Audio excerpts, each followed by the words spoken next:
ಕನ್ನಡ ನ್ಯೂಸ್ಗೆ ಸ್ವಾಗತ. ನಾನು ನಿಶ್ಮಾ ಇರ್ಷಾದ್. ಕರ್ನಾಟಕ ರಾಜಕೀಯದ ಬಹು ನಿರೀಕ್ಷಿತ ಡಿಕೆ ಶಿವಕುಮಾರ್ ಸಂಪುಟ ವಿಸ್ತರಣೆಯ ಕುತೂಹಲಕ್ಕೆ ಕೊನೆಗೂ ಕೂಡ ತೆರೆ ಬಿದ್ದಿದೆ.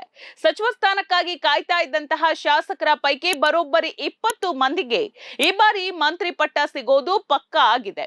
ಎಐಸಿಸಿ ಅಧ್ಯಕ್ಷ ಮಲ್ಲಿಕಾರ್ಜುನ್ ಖರ್ಗೆ ಅವರ ನಿವಾಸದಲ್ಲಿ ನಡೆದಂತಹ ಹೈ ವೋಲ್ಟೇಜ್ ಸಭೆಯಲ್ಲಿ ನಾಯಕ ರಾಹುಲ್ ಗಾಂಧಿ, ರಣದೀಪ್ ಸಿಂಗ್ ಸುರ್ಜೇವಾಲಾ ಹಾಗೂ ಕೆಸಿ ವೇಣುಗೋಪಾಲ್ ಅವರು ಅಂತಿಮ ಚರ್ಚೆಯನ್ನ ನಡೆಸಿ ನೂತನ ಸಚಿವರ ಪಟ್ಟಿಯನ್ನ ಅಧಿಕೃತವಾಗಿ ಫೈನಲ್ ಮಾಡಿ ಗ್ರೀನ್ ಸಿಗ್ನಲ್ ಅನ್ನ ಕೊಟ್ಟಿದ್ದಾರೆ. ಇನ್ನು ಇವತ್ತು ಸಂಜೆ 4 ಗಂಟೆಗೆ ಲೋಕಭವನದ ಗಾಜಿನ ಮನೆಯಲ್ಲಿ ನೂತನ ಸಚಿವರ ಪ್ರಮಾಣ ವಚನ ಸ್ವೀಕಾರ ಸಮಾರಂಭ ಅತ್ಯಂತ ವೈಭವದಿಂದ ನಡೆಯಲಿದೆ. ಕಾರ್ಯಕ್ರಮಕ್ಕಾಗಿ ಲೋಕೋಪಯೋಗಿ ಇಲಾಖೆ 3 ದಿನಗಳ ಹಿಂದೆಯೇ ಬೃಹತ್ ಜರ್ಮನ್ ಟೆಂಟ್ ಅಳವಡಿಸಿ ಸಕಲ ಸಿದ್ಧತೆಯನ್ನ ಮಾಡಿಕೊಂಡಿದೆ.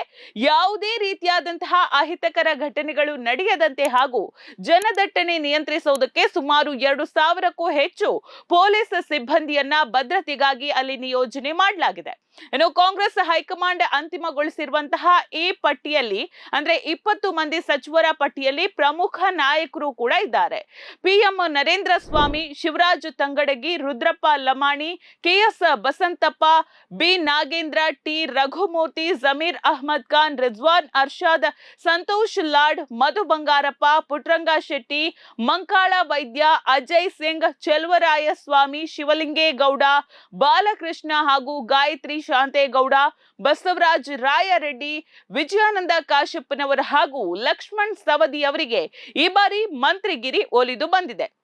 ವಿಶೇಷ ಅಂತ ಹೇಳಿದ್ರೆ ಸಚಿವ ಸ್ಥಾನ ಸಿಗದ ನಾಯಕರಿಂದ ಯಾವುದೇ ರೀತಿಯ ಆಕ್ಷೇಪ ಅಥವಾ ಅಸಮಾಧಾನ ಬರಬಾರದು ಅನ್ನುವಂತಹ ಒಂದು ಮುನ್ನೆಚ್ಚರಿಕೆಯಿಂದಾಗಿ ಎಐಸಿಸಿಯ ನಾಯಕರು ಈ ಪಟ್ಟಿಯನ್ನ ಇವತ್ತು ಬೆಳಗಿನವರೆಗೂ ಕೂಡ ತೀವ್ರ ಗೌಪ್ಯವಾಗಿ ಇಟ್ಟಿದ್ರು. ಖಾಲಿ ಇದ್ದಂತಹ ಎಲ್ಲಾ 20 ಸಚಿವ ಸ್ಥಾನಗಳನ್ನ ಭರ್ತಿ ಮಾಡಲಾಗಿದ್ದು, ಎಐಸಿಸಿ ಪ್ರಧಾನ ಕಾರ್ಯದರ್ಶಿ ಕೆಸಿ ವೇಣುಗೋಪಾಲ್ ಅವರು ಅಧಿಕೃತ ಆದೇಶವನ್ನ ಹೊರಡಿಸುವ ಮೂಲಕ ಎಲ್ಲಾ ಕುತೂಹಲಗಳಿಗೂ ಕೂಡ ಈಗ ತೆರೆ ಎಳೆದಿದ್ದಾರೆ.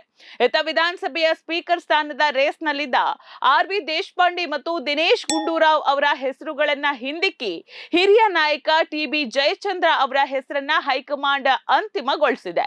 ಜಯಚಂದ್ರ ಅವರ ಸುದೀರ್ಘ ರಾಜಕೀಯ ಅನುಭವವನ್ನ ಪರಿಗಣಿಸಿ ಅವರಿಗೆ ಈ ಪ್ರಮುಖ ಹುದ್ದೆಯನ್ನ ನೀಡೋದಕ್ಕೆ ಕಾಂಗ್ರೆಸ್ ನಾಯಕರು ತೀರ್ಮಾನಿಸಿದ್ದಾರೆ.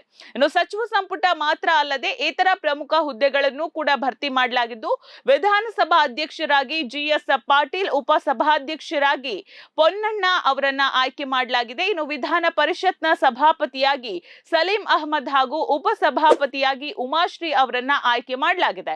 ಒಟ್ಟಿನಲ್ಲಿ ಸಂಪುಟ ವಿಸ್ತರಣೆಯ ಸುತ್ತಲಿದ್ದಂತಹ ಎಲ್ಲಾ ಗೊಂದಲಗಳು ಈಗ ಶಮನಗೊಂಡಿದ್ದು, ನೂತನ ಸಚಿವರು ಇವತ್ತು ಅಧಿಕಾರವನ್ನ ಸ್ವೀಕರಿಸಲಿದ್ದಾರೆ.